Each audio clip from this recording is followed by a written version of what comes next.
This is Common Sense Radio. Straightforward and no excuses. All right. Come on now. This is the Steve Gruber Show. Call me crazy. Oh, yeah. What I said was perfectly right and spot on accurate. Boy's got a mouth like a cannon, always shooting it all. Stop. Got it. Yeah, stop. I mean, you're way off script. Got it in me. Gonna quit until it all comes out. Hey, boy! Been a long education. Yeah, it's not cynical. It's common sense. Pay attention to me when I'm talking to you. I'm gonna rock the nation. Rock the nation. Genuine, accountable, and raw. Here is Steve Gruber. It's Tuesday, and I appreciate you stopping in here today. So much, a lot to cover here. Brought to you in part by Consumers Mutual Insurance. Consumers Mutual, a different kind of insurance company. It is a co-op. It's the insurance company I chose for myself and my family. Find out more at consumersmutual.org. You know, the truth is a bitter pill to swallow, but the good doctor is here to help. So go ahead and open up and say, Dr. Ben Carson, who avoids political correctness in favor of honesty, accountability, and straight-up truth, has done it again. This time, the retired pediatric neurosurgeon has said on the campaign trail what many of us have said for years, and that is that welfare is only about securing votes and has little or nothing to do with helping people, and sadly, that's what I believe. And that's not true for all of the folks. A lot of the folks believe they are helping. Those that vote, those that are grassroots movements to help people, they believe they're helping people. It's the politicians. The politicians I'm talking about. False compassion, this is Ben Carson speaking now, here's a quote. False compassion is patting them on the head and saying, you can't take care of yourself, and I'm going to give you food stamps, a housing subsidy, and free health care. Carson made that comment according to the Gainesville Times out of Florida, and went on to say, and all the things you need, I'm going to give you so you can stay dependent and vote for me. Just like so many blatantly obvious common sense ideas put forth by Carson, before I am sure it will be met head on by the left, first with confusion, then anger, then of course a chorus of insults calling him everything from an Uncle Tom to a foolish dolt. Yeah, the guy who separated conjoined twins, joined at the head, children, an operation that had never even been attempted before, is just a drooling idiot, a simpleton, a moron, because he calls liberalism out for what it is, a tried and true failure. Yep, Dr. Carson, he's just a bit of a dummy. Of course, I believe that too, especially if the Mensa Queen herself, Debbie Wasserman Schultz, is saying it. Mensa Queen, Debbie Wasserman Schultz. Because of defense spending, you like that, didn't you?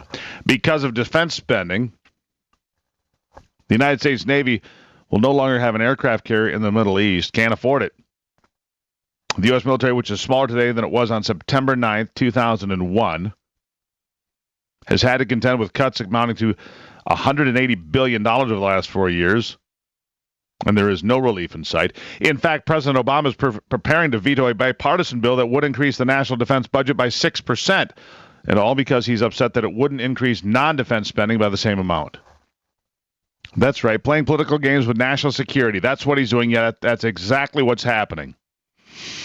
Meanwhile, a defense expert, Justin Johnson, notes in a recent article, Iran is receiving $150 billion in the deal. It just made with the administration, but we can't get our Navy where it needs to be.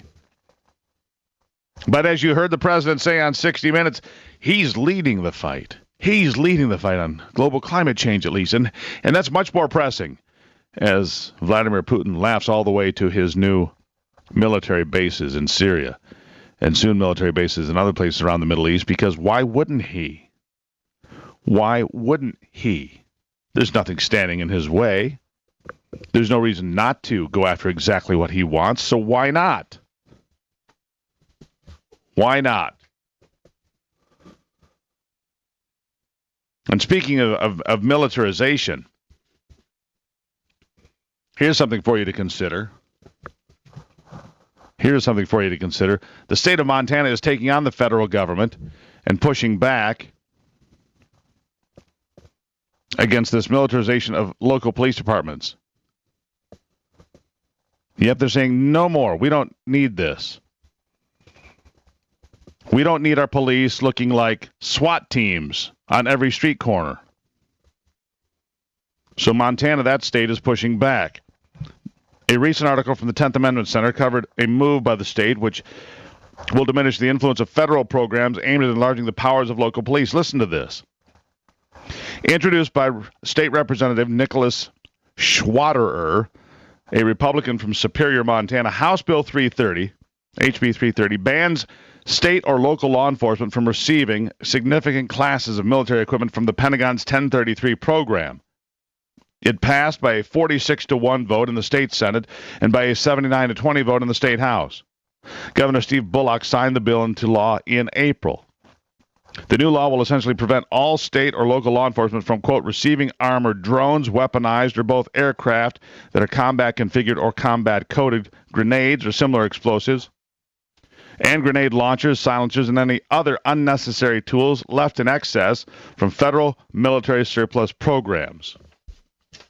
They've had enough there. They don't see, when I grew up, and I don't know about you, when I grew up, you could always tell the difference between the United States military and then the state police and the sheriff's department and the local police. There were different levels of equipment and a different way they looked. Now, man, they all look the same. Oftentimes they look the same with all this riot gear and MRAPs and Humvees. And why? Because it's fun to play dress up? Or because they really want to use these things? I don't think every law enforcement official in America needs to look like they're ready for combat. That's my humble opinion. The new law will essentially prevent all state or local law enforcement from, quote, receiving armored drones, weaponized or both, aircraft that are combat configured or combat coded, grenades or similar explosives and grenade launchers, silencers, any unnecessary tools left behind from federal military surplus programs. The great thing about HB 330 is it finally closes the existing loose end by banning state-level law enforcement agencies from buying these militarized weapons with federal grants. See, they get the grant money from the federal government. Basically, it's a circular logic of tax money. It goes into this circle, and then you're allowed to buy things. It's your own tax money from your state that went in. Some of it's coming back. Sometimes some states get more, some states get less than they put in, but at the end of the day, there's these federal programs. According to TAC, they could continue to purchase them, but would have to use state or local funds. So now in Montana, you can't just use the federal grant money. You have to use your own money. And you'd have to give public notice within 14 days of a request for any such local purchase and explain why you want it and why you need it, you see. So the people in Forsyth, Montana, in eastern Montana, out there along the Yellowstone River that haven't had so much as, a violent crime in a couple of years, don't need Humvees and MRAPs and grenade launchers. I'm just saying. In the wake of police abuse throughout the nation, along comes the mass crime and rioting throughout the country as seen within the past year. Montana understands that you can balance law enforcement and the Constitution in order to react to and prevent crime. It'd be a good idea right here in Michigan as well, in my humble opinion. Tuesday on the Steve Gruber Show. We'll be right back.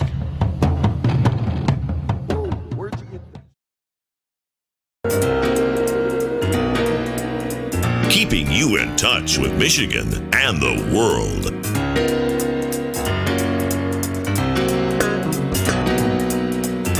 Well, it's a word that man can eat at all. When things are big, that should be small. Who can tell what magic spells will be doing? It's 18 after the hour on a Tuesday.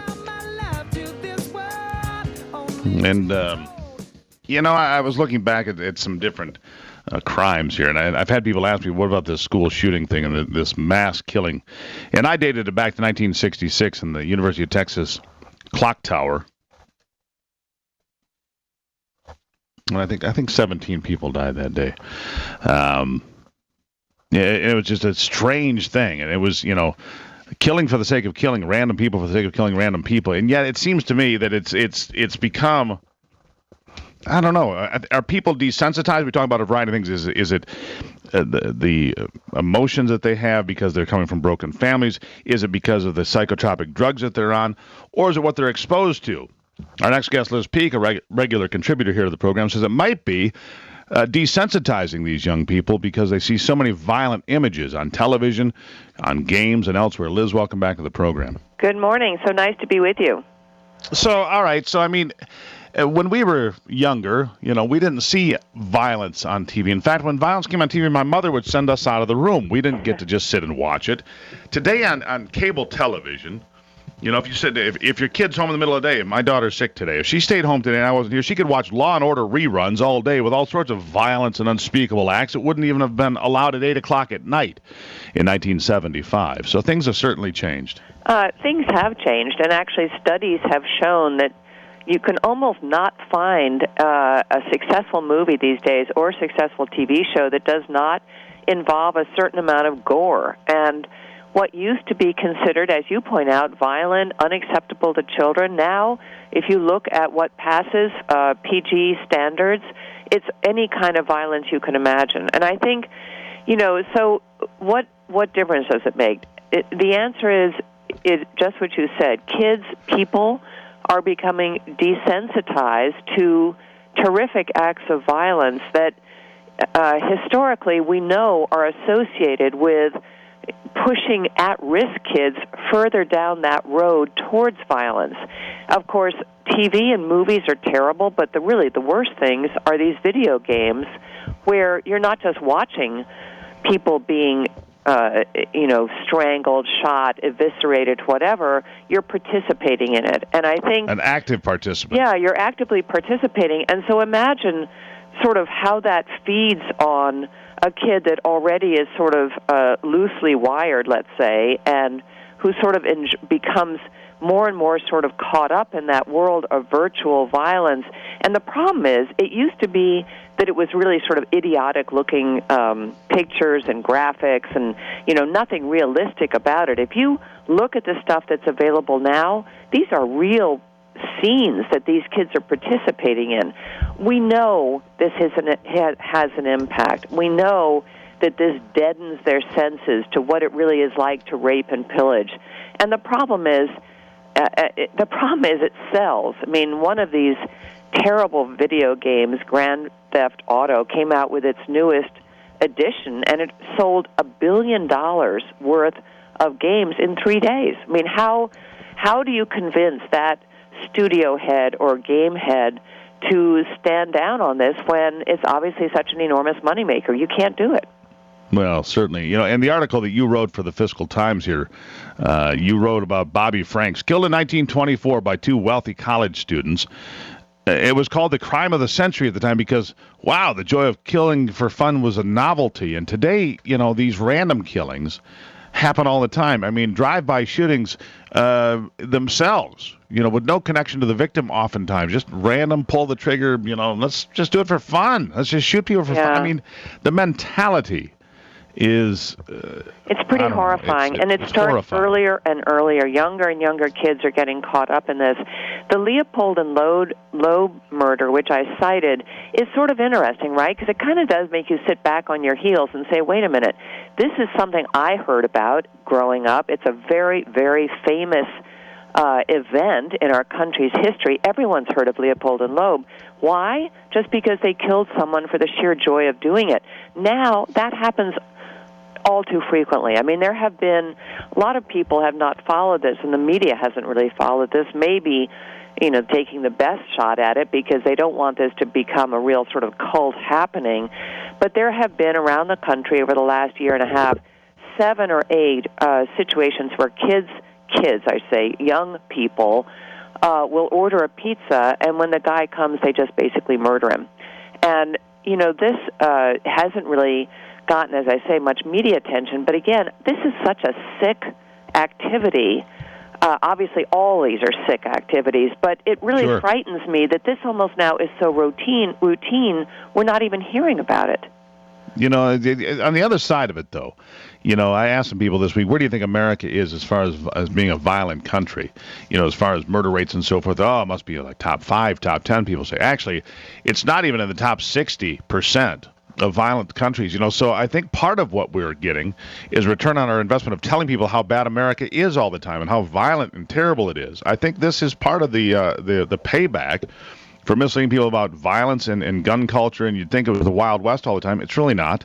And I think that all of these things have some contributing factor, if you will. I think that's right. The television, the movies, the breakdown of the American family, and so on and so forth, all have contributing factors in each person. Each one of these, as you put, unstable people or vulnerable people that are vulnerable to violence. I think that's exactly right. Look, there is clearly a mental health issue here.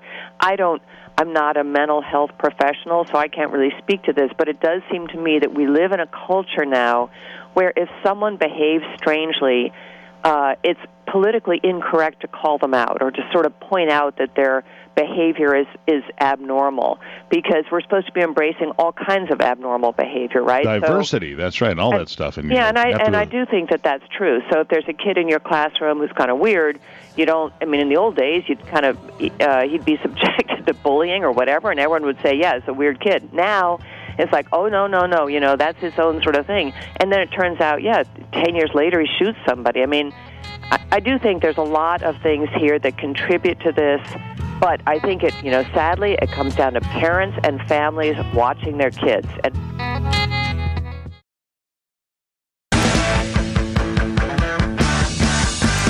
Genuine Michigan common sense on display every day.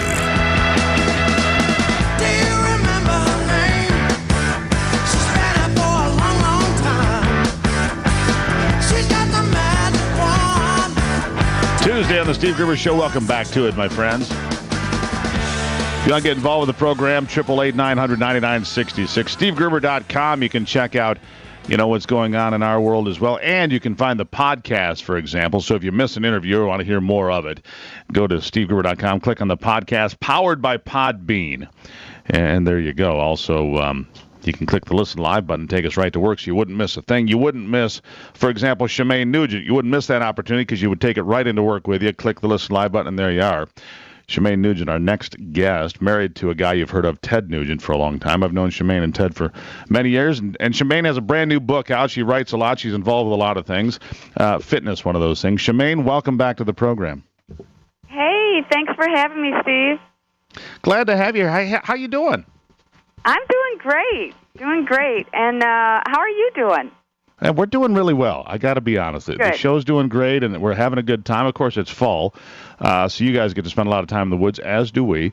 It's just a perfect time of the year. You're still living in Texas, I assume. We're between Texas and Michigan mostly, yeah. Yeah. It's a beautiful great. time of the year to be in Michigan, that's for sure, yeah. So you've got this brand new book, and for people that don't know, you nearly killed me about 20 years ago on a spinning session on live TV. For people who don't know, tell them what happened, Steve. Well, yeah, I was a news anchor for the local television station in Lansing 20 years ago, and Shemane said, "Hey, come on down. I've got this fitness studio. We'll do some spinning." And I'm thinking, "All right, we can do this."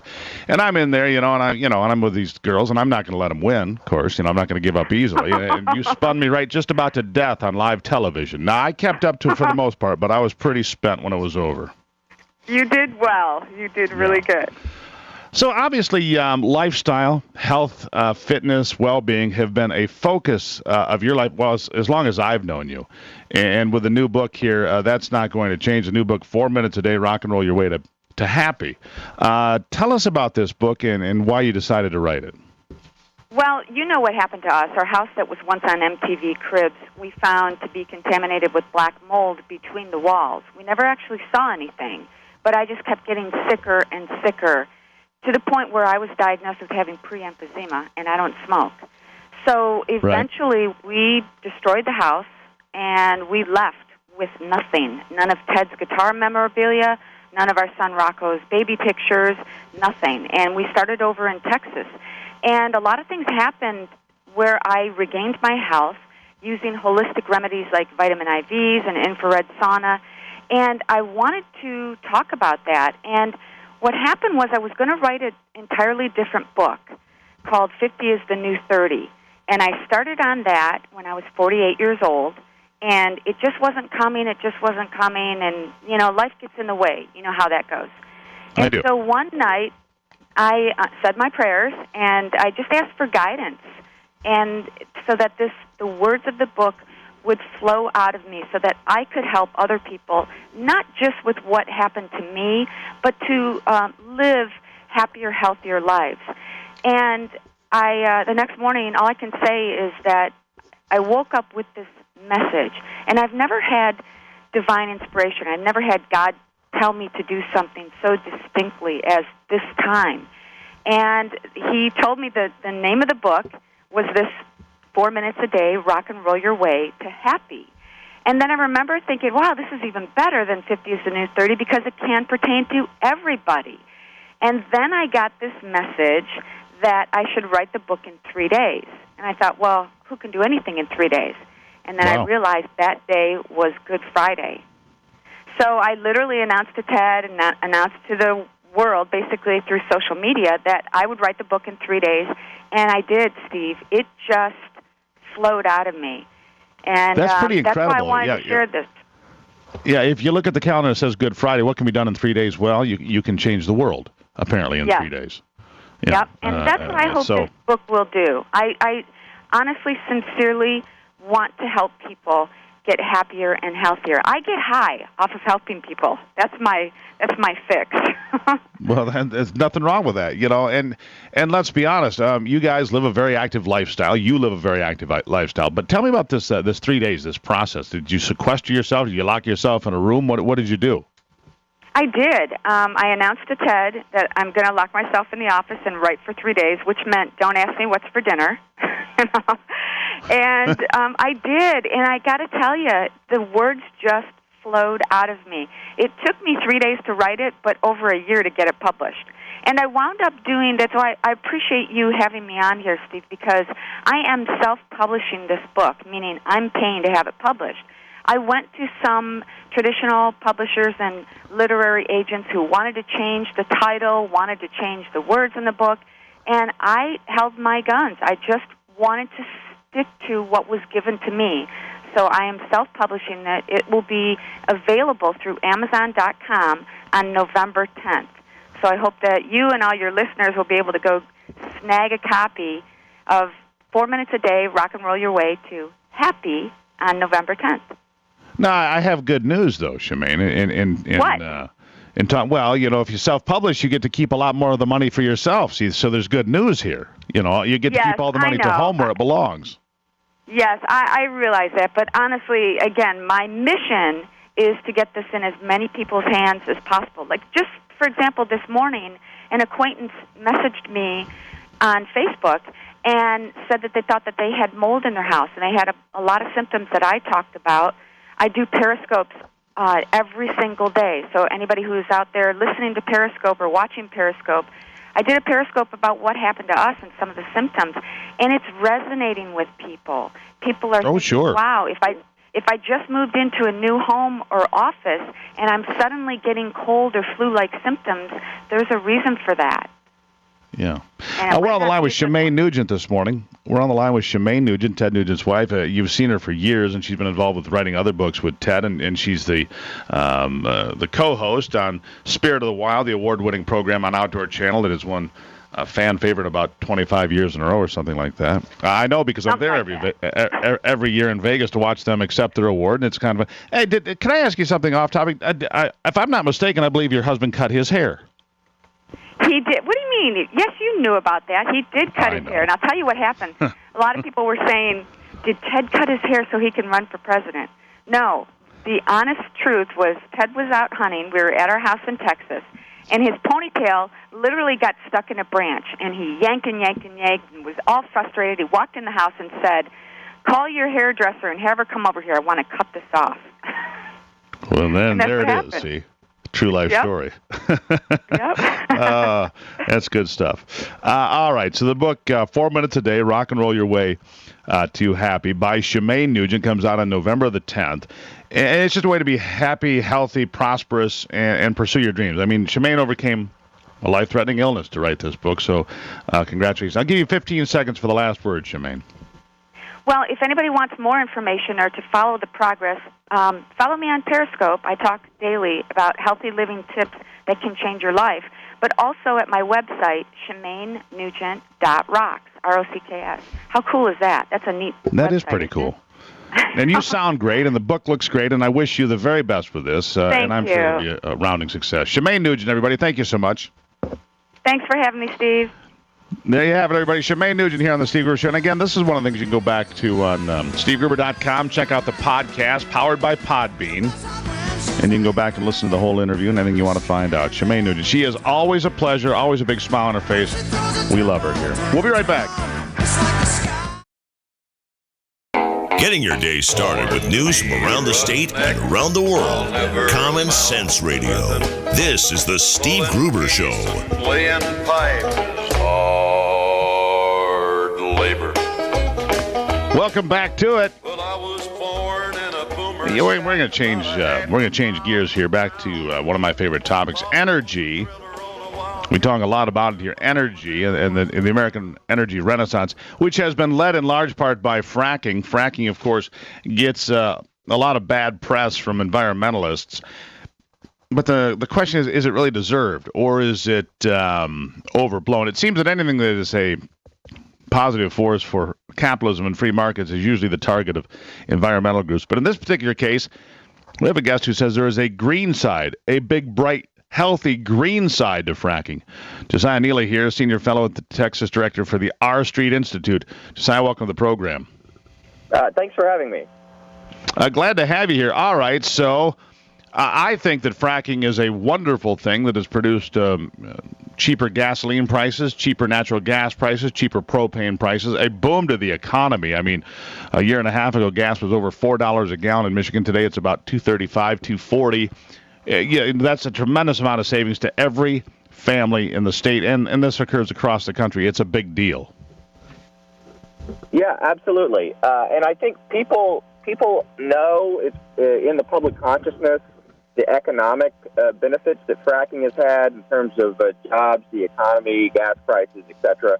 But one of the things that I think still needs to be known is that fracking also has environmental benefits, and the main reason for that is right now the United States gets about half of its electricity from coal, which I'm not anti-coal, but it is true that there are a lot of environmental problems that come from coal.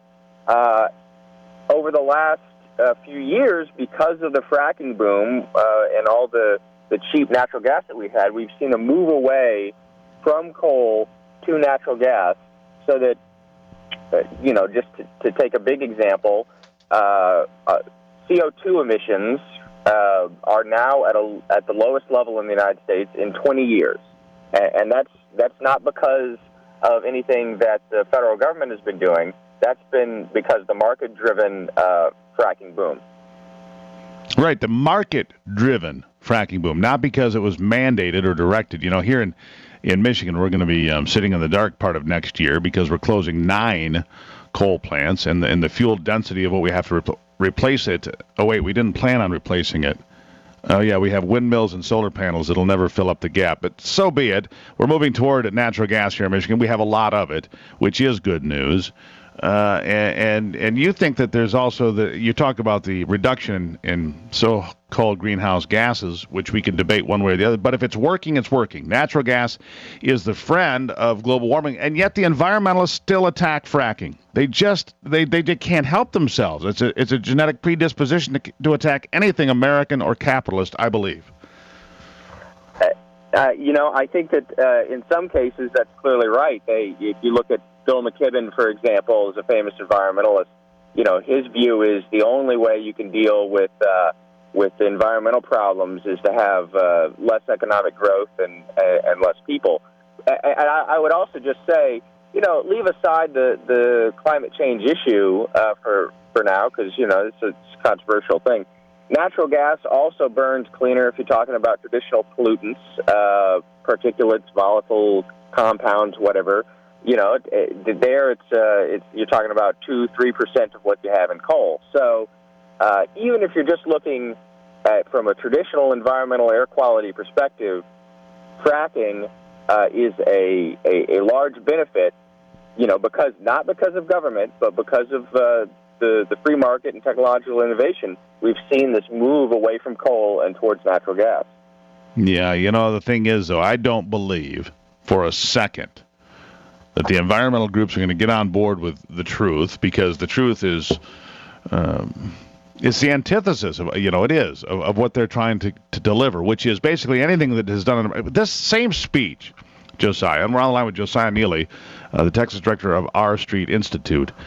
This has been the same speech we've gotten since the 1960s, 1970. That is, America uses too many natural resources. America is bad. We overconsume. We pollute. We're dirty. Capitalism. We're too rich, and therefore they attack things that have. And so when fracking works, it becomes the target, even though it's helping average Americans. It's good for the environment. They don't want to hear that message. Yeah. So I'm gonna take I'm going to do something unusual. I'm going to quote a radical leftist here. There's a old radical leftist, Saul Alinsky, who was very inspirational both for President Obama and for Secretary of State Clinton in their thinking. He wrote a book called Rules for Radicals, and one of his principles in there is the way that you win is you hold the other side to their standards. And so I think, you're right. There are probably some folks out there where it doesn't really matter what the facts are. They're not going to like fracking. But I still think it's important for that reason to really point out, look, this is what the environmental facts are regard to fracking, and how it can actually be. It's not just yes, there's economic benefits, but we're destroying the environment. No. It's actually good for the environment, too, because of the switch over from coal. And yet, holding them to you make an assumption there, Josiah, that doesn't stand up. You actually assume that leftists have standards. Well, so you made an assumption there that just isn't accurate. I will say the rule is you hold people to the standards that they claim for themselves, because then when they don't meet their standards, people see that there's hypocrisy going on, and they won't believe them. Yeah, you would like to think so. I would hope you're right. The fact of the matter, the bottom line is fracking is good for America. Fracking is great for America, in fact. And Josiah, I greatly appreciate your time. Oh, thank you for having me so much. There you have it. Josiah Neeley, Senior Fellow and Texas Director for the R Street Institute. Common sense. It's such a lost art. We'll be right back.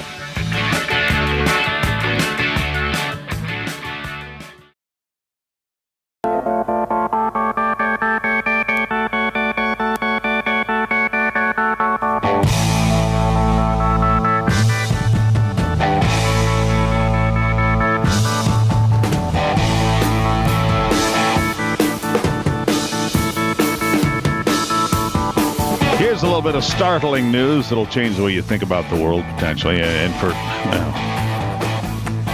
for teenage boys, the world will never be the same. Last month, Corey Jones, a top editor at Playboy magazine, went to see Hugh Hefner at the Playboy Mansion. And in the dining room with Picasso's and other famous paintings on the wall, Mr. Jones presented a radical suggestion that the magazine, the leader of the revolution that helped change America, I suppose, it took sex from being furtive to ubiquitous. He suggested that Playboy should stop publishing pictures of naked women. Hugh Hefner is now 89 years old, by the way, but still listed as editor-in-chief. And Hugh Hefner agreed. As part of a redesign that will be unveiled next March, the print edition of Playboy magazine will still feature women, as they say, in provocative poses, but they will no longer be naked. What on earth is the world coming to? Playboy magazine, what they say is the battle has been fought and won, and you're now just one click away from every imaginable thing for free on the internet, so it's just... They say it's run its course. Here's the other big problem. The circulation of Playboy magazine in 1975 was over 5.5 million magazines a month. Now that's down to about 800,000. You see, the magazine business is, well, it's not what it used to be, that's for sure. The magazine business is in trouble. Many of the magazines that followed it have, in fact, disappeared altogether. Though detailed figures are not kept for adult magazines, many of those that do remain are very diminished. Penthouse, by the way, responded to the threat from digital pornography by turning even more explicit and has never recovered. And so it's the end of the men's magazine, Playboy. The women will be wearing clothes. Talk about radical. Whew. It's Tuesday on the Steve Gruber Show. Something to think about. We'll be right back.